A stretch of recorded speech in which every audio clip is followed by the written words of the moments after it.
Hello everybody and welcome back. We're going to do a new video today, a simple one on how to finish the drywall at this stage. So we've already got the drywall screwed to the wall. We're going to need to put mud and tape in this seam here. We're going to need to cover those nail holes. And I'll teach you how to do the corner all in one. We've done little videos in the past, but this one will kind of be a all-in-one just in this scenario here. We get to see it and I'll explain it to you the best as possible. If you're new at drywalling, I'm going to recommend you start out with an all-purpose mud like this. Obviously this one's empty because they're really heavy. You can take this and you can even thin it down with a mixer bit and some water. Just put a little bit in and it'll mix it down because this is pretty thick. The only issues with this stuff is that when you get better at drywalling, you'll want to be done faster. This stuff takes a little bit to dry, but if you're new at it, you're going to take some time anyway, so not a big deal. So pick yourself up a bucket of all-purpose mud, get a mixer paddle, which I'll see if I can find one of those in the future to show you. It's just basically a metal rod with little fingers on the end, and when you put your drill and it spins, you mix it up kind of like a batter of pancake mix or something. In the end, it'll come into this. This is still too thick, but I don't have my mixer paddle with me right now, so we're going to do it full thickness, and I'll show you how it works. This is a, what do they call it? It's a trowel pan, or I call it my mud pan, and then you got your trowel. So this is a 6-inch trowel, really simple, easy. This is nice, a nice one, but you can buy cheap plastic ones too. I like this one because there's no place for mud to get stuck in here, because some of these have like a big handle and stuff, and they get mud stuck in there. It's hard to clean. This is all one piece, really easy to do. So with no further ado, let's get started. We're going to take our trowel into our trowel pan here. We're going to scoop a bit of it, and then we're going to clean off the edges of the trowel. That way it doesn't ooze out the sides too much. And then we're just going to take this and slide it along the wall, keep an even pressure.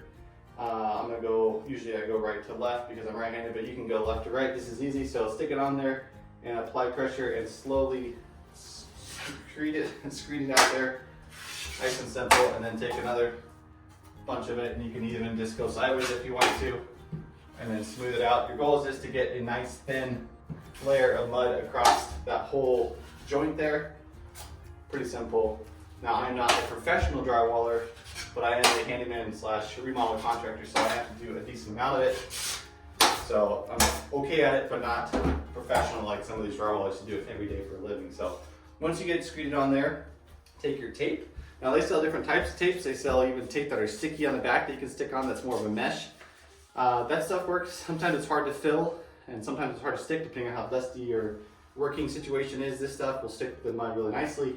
And when you're sanding, it's real nice this is nice and flat, whereas the textured tape, sticky tape stuff, sometimes can be hard to sand over. So this will be nice and smooth. So we're going to basically, you can stick it in the corner and slide it out, or if it's just a short space like this, you can take your tape, full length there, rip it off. You can use your blade for that too, if you want a nice edge, but basically that's it. And then stick it in the edge here, and then line it up with your seam, and then just push it across.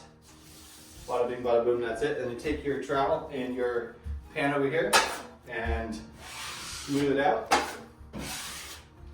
Making a mess here.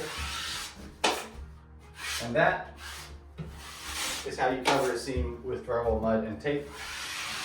And then you're going to come back once this dries, and you're going to do, if you're good, probably 2 more coats.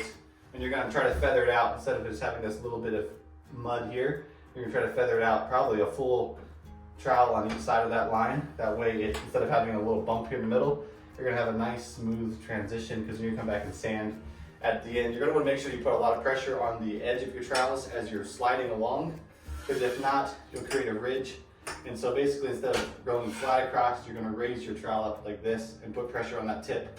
When you slide, and it'll make a nice clean line here instead of having a ledge to sand off. As far as filling the screws goes, that's pretty simple too. Just take some of your mud, and if you want to fill one at a time, you can do that. That's easy. Or you can take and clean off your trowel like this. You can slide it up all the way up. Well, I'm not very good at it. And then come back down. As you can see, this nail or this screw is sticking out a bit, so we'll take our little screw gun here and drive it in a bit longer, a bit more, because we don't want it to stick out.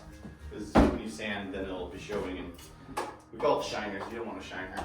So obviously that's too much mud for that, but you You can slide all the way down, remove it, or you can just do one at a time, whatever your preference is. So, let me finish up the screws real quick, and then we'll work on this corner, and I'll show you how to do that.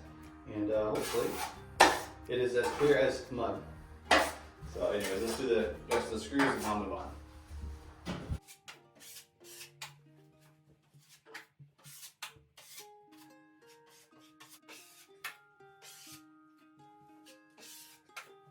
Okay, once you got all those screw holes filled, then you can move on to your corner over here. Obviously these screws over here and the screws on the bottom, I'm not going to worry about filling those because that's where the trim on the door is going to cover and the trim on the floor down there, so there's no need to fill it up unless there's some sort of broken or unevenness on the drywall. So as far as the corner goes, take your scoop, and I usually clean off half of my trowel, so whatever corner I'm working on, that way I'm only using that side of the trowel. So I'm going to go down the left side here. You basically just fill up that side as much as your trowel can hold there. Same thing all the way down.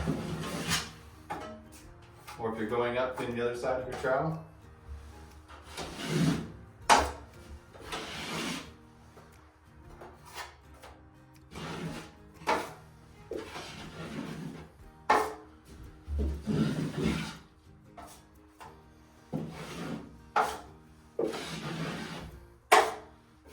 And then the same on the other side.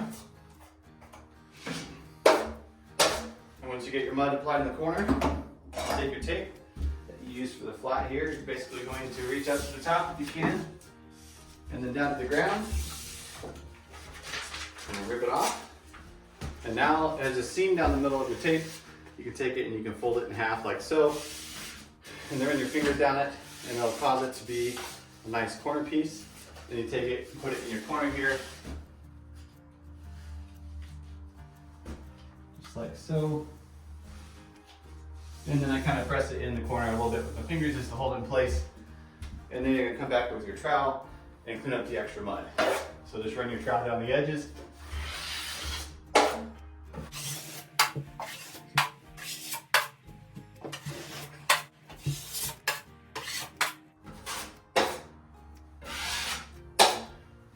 And that basically how it's done. So obviously it can go a lot smoother if you're really good at it, but if you need to get it done, that's how you do it. Put the mud on first, put your tape on second, and then come back again and do another 2 coats of mud on this, trying to spread it out. Of course you can get bigger ones of these, so this is a 6-inch, but you can go really big, but up to 12-inch ones would be nice to do that whole area there. And then to do the corners as well, you want to feather it out to probably double that width, depending on how bad the corner it is. So that one's pretty neat. So that is it. Thank you very much for watching. I hope you enjoyed. Hope you learned something new. If you have any questions or comments, please leave them in the comments below. Don't forget to like, subscribe, and have a good one. God bless.